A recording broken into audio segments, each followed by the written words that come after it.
Constraint लिख रहे थे ना, तो के डॉट की वैल्यू ये थी, फिर बाद में हमने आई टी की वैल्यू दूसरे कंस्ट्रेंट से इसमें सब्सटीट्यूट कर दिया है। ठीक है, तो 2 कंस्ट्रेंट्स तो हमने टैकल कर लिए। एच डॉट वाला कंस्ट्रेंट हमने ऑलरेडी ले लिया था। अब बस एक कंस्ट्रेंट रह रहा है क्या, कि L naught is equal to L E T plus L P T. तो उसके लिए हम क्या करेंगे, एल पी टी की जगह सब जगह L not minus L E T करके लिख देंगे। ठीक है, ये आगे के टर्म्स मैंने नहीं लिखे हैं, but you can write that. ठीक है, तो आगे क्या है फिर। अब अगर बुक के साथ एग्जैक्टली मैच, वैसे यहाँ पर काम ख़त्म हो जाता है, बट अगर यू वांट कि बुक के साथ एकदम 1 to 1 मैच होना चाहिए, तो बेसिकली क्या है, बुक ने बस ये किया है कि डब्ल्यू टी की जगह एफ एन एच टी लिख दिया है। एफ एन इज़ बेसिकली वही कि del F by del N, है ना। और हमने बात की थी कि W T is equal to del F by del L है इस केस में, and del F by del L is basically del F by del N into H. तो वही चीज़ यूज़ करके बार बार उसको ही रिप्लेस किया है यहाँ पर डब्ल्यू टी को रिप्लेस करने से इट्स जस्ट कि आगे जाकर जो हमारी हैमिल्टोनियन की वो होगी, क्या कहते हैं, अंडरस्टैंडिंग वगैरह, वो सब इजी होगी अगर हम मार्जिनल प्रोडक्ट के टर्म्स में उसको लिख देंगे। बाकी कुछ नहीं है। फिर उसके बाद बस क्या किया है, बस मैंने लास्ट में बस बुक के जैसा एग्जैक्टली लिख दिया है। तो के कॉमन लेके आर के टी माइनस डेल के लिख दिया है। ठीक है, ऐसे सब लिख दिया है, और बस ये बुक के जैसा सेम कंस्ट्रेंट बन गया है। तो अगर मैं बुक खोलूँ तो ये ऐसा बन गया ना एग्जैक्टली, म्यू के T into this thing, right. तो ये चीज़ हो गई। अब ठीक है, म्यू एच टी म्यू के टी को हम कोस्टेट वेरिएबल्स कहेंगे, के टी और एच टी के लिए। अब जो एफ ओ एन सीज़ है वो कैसे आएंगे हमारे पास, बेसिकली अगर एफ ओ एन सीज़, ये एफ ओ एन सीज़ जो हैं ये नॉर्मल क्या कहते हैं, हमारा जो हैमिल्टोनियन होता है उसके ये फर्स्ट ऑर्डर नेसेसरी कंडीशंस होते हैं कि जो कंट्रोल वेरिएबल्स हैं यहाँ पर सी और एल ई कंट्रोल वेरिएबल्स हैं। ठीक है, जिनको आप चूज़ करोगे तो उनका तो नॉर्मल है कि del H C by del X is equal to zero होना चाहिए, फर्स्ट ऑर्डर नेसेसरी कंडीशन। जो दूसरी कंडीशन है वो होती है स्टेट वेरिएबल्स के लिए। स्टेट वेरिएबल्स बेसिकली ऐसे वेरिएबल्स हैं जो अपनी वैल्यू चेंज करते हैं ओवर टाइम, जैसे कि के हो गया, एच हो गया, उनकी कोई मैकेनिज़्म है नेचर में कि वो ऐसे ऐसे करके अपनी वैल्यूज़ चेंज करते हैं। ठीक है, घटते रहें बढ़ते हैं ये सब कुछ। तो उनका जो फर्स्ट ऑर्डर नेसेसरी कंडीशन होती है वो ये होती है। ठीक है, एंड इसको याद करने के लिए बेसिकली इसका अगर हम थोड़ा सा मतलब इसका टर्म्स को इधर उधर करें तो इट्स ईजियर टू रिमेंबर। मैं दिखाती हूँ। अगर हम इस फॉर्म में इसको लिखें, mu dot X is equal to rho into mu X minus del H by del X, तो इट्स ईजियर टू रिमेंबर, क्योंकि उसका लॉजिक मैं बताती हूँ। म्यू एक्स इज़ बेसिकली जो शैडो प्राइस है एक्स वेरिएबल का। Shadow price is basically how much you value X variable जो भी है। ठीक है, तो एक्स की जगह अगर कैपिटल है तो म्यू के इज़ बेसिकली कि कैपिटल को तुम कितना वैल्यू करते हो। ठीक है, mu dot X is basically ये जो है वैल्यू जो है कैपिटल की वो कैसे चेंज हो रही है ओवर टाइम। ठीक है, तो that is equal to rho into mu x. तो this is basically let's say capital की अभी कुछ वैल्यू है। ठीक है, बट द थिंग इज़ कि तुमने उसको यूज़ नहीं किया, तुमने उसको फ्यूचर के लिए बचा कर छोड़ दिया। ठीक है, तो इसका थोड़ा टूटा फूटा सही लॉजिक है, बट द थिंग इज़ कि कुछ लॉजिक ना होने से अच्छा इट्स ईजियर कि कुछ टूटा फूटा सा लॉजिक हो, तो you will be able to remember. तो रो इंटू म्यू एक्स है बिकॉज बेसिकली अगर तुमने कैपिटल को अभी यूज़ ना करके फ्यूचर के लिए रख दिया, तो लेट्स से कैपिटल की वैल्यू है 50 जितनी। ठीक है, तो वो 50 तो है ही उसकी वैल्यू, बट उसकी वैल्यू को डिस्काउंट करना पड़ेगा क्योंकि तुम फ्यूचर में उसको यूज़ कर रहे हो, तो रो से मल्टीप्लाई कर रहे हैं। ठीक है, माइनस डेल, तो दिस इज़ अबाउट कैपिटल की वैल्यू कैसे चेंज करेगी ओवर टाइम।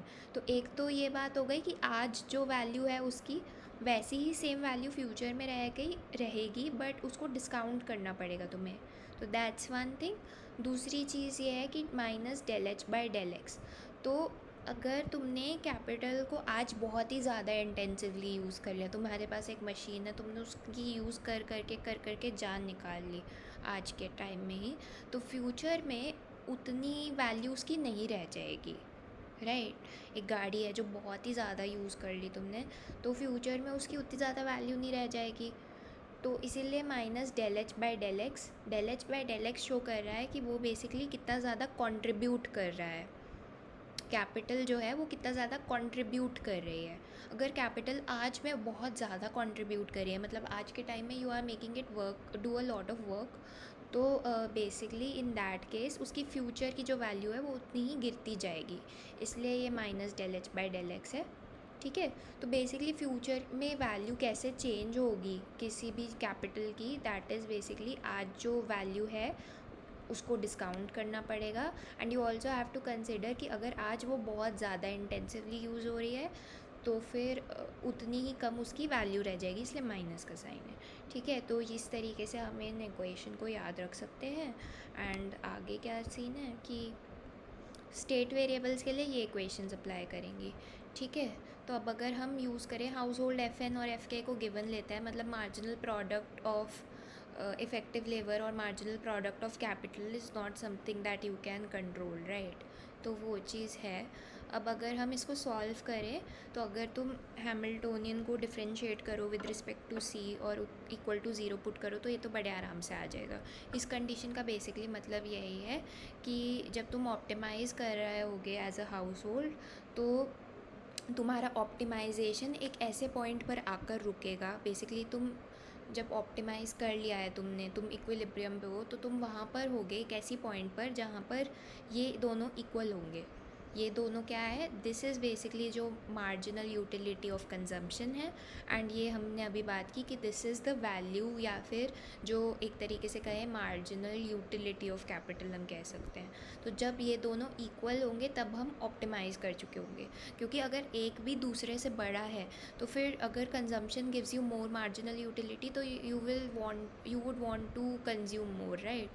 तो तब तुम ऑप्टिमल पे नहीं होगे, बट जिधर ये इक्वल हो गए तो तब यू आर सेटिस्फाइड कि हाँ अब there is nothing more that we can do, consumption और करने से कुछ फ़ायदा नहीं है, या कैपिटल की तरफ भागने से कोई फ़ायदा नहीं है, सेट है, सॉर्टेड है अब सब। FONC2 जो है वो लेबर के रिस्पेक्ट में LE के रिस्पेक्ट में स्पेसिफिकली अगर बोलूँ तो LET जो था हमारा उसके रिस्पेक्ट में डिफ्रेंसिएशन करके आता है। अगर मैं दिखाऊं तो यहाँ पर था मेरे पास, आई थिंक वो खुला था, just give me a minute.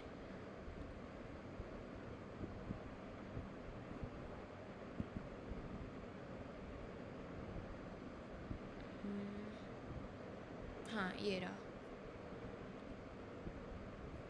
ठीक है। तो अगर हम LET के रिस्पेक्ट में डिफ्रेंशिएट करके ज़ीरो पुट करते हैं तो ये मैंने सॉल्व किया है कि ये आ कहाँ से रहा है बेसिकली। इसमें सिर्फ एक ही चीज़ ध्यान में रखनी है कि यहाँ पर इन्होंने क्या किया है, यहाँ पर तुम देख रहे हो यहाँ पर L0 लिखा है, ZE/L0, ये ध्यान रखना। अभी मैं तुम्हें हैमिल्टोनियन पे लेके जाती हूँ। तो हैमिल्टोनियन में what you will see is कि हैमिल्टोनियन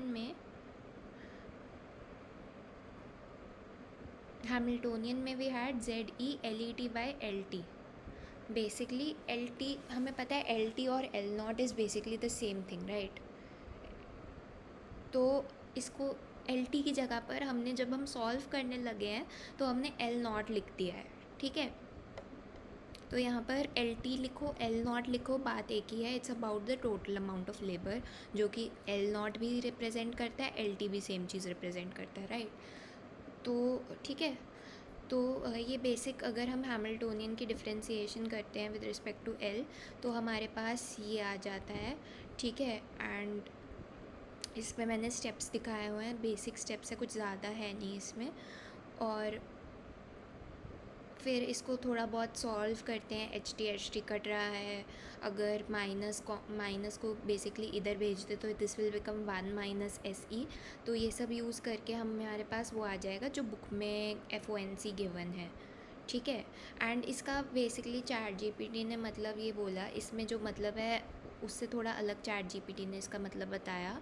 इट बेसिकली सेड कि जो लेफ़्ट साइड है इट इज़ शोइंग यू कि मतलब इस FONC का एसेंशियली मीनिंग ये है कि जब तुम ऑप्टिमाइज़ कर रहे होगे तो जो बेनिफिट है from sending your child to get educated, it should be equal to the benefit from sending your child to work, ठीक है। एंड दैट इज़ बिकॉज अगर वो दोनों इक्वल नहीं होंगे तो फिर इन दैट केस तुम अगर इक्वालिटी नहीं होगी तो वही है कि जैसे अभी हमने बात की कि जब भी इक्वालिटी नहीं होगी तो जिधर से ज़्यादा फ़ायदा मिल रहा होगा तुम उधर की तरफ भागोगे। तो जब ऑप्टिमाइजेशन हो रहा होगा तो दोनों एक बराबर होंगे। राइट साइड वाला इज़ ऑब्वियसली जो फ़ायदा है from education, I guess, not sure exactly, but खैर मतलब इसके में मैं बहुत ज़्यादा नहीं घुस रही हूँ क्योंकि टाइम लिमिटेड है, बट ब्रॉड मीनिंग ये था, ठीक है। इस पे मैं भी आती हूँ।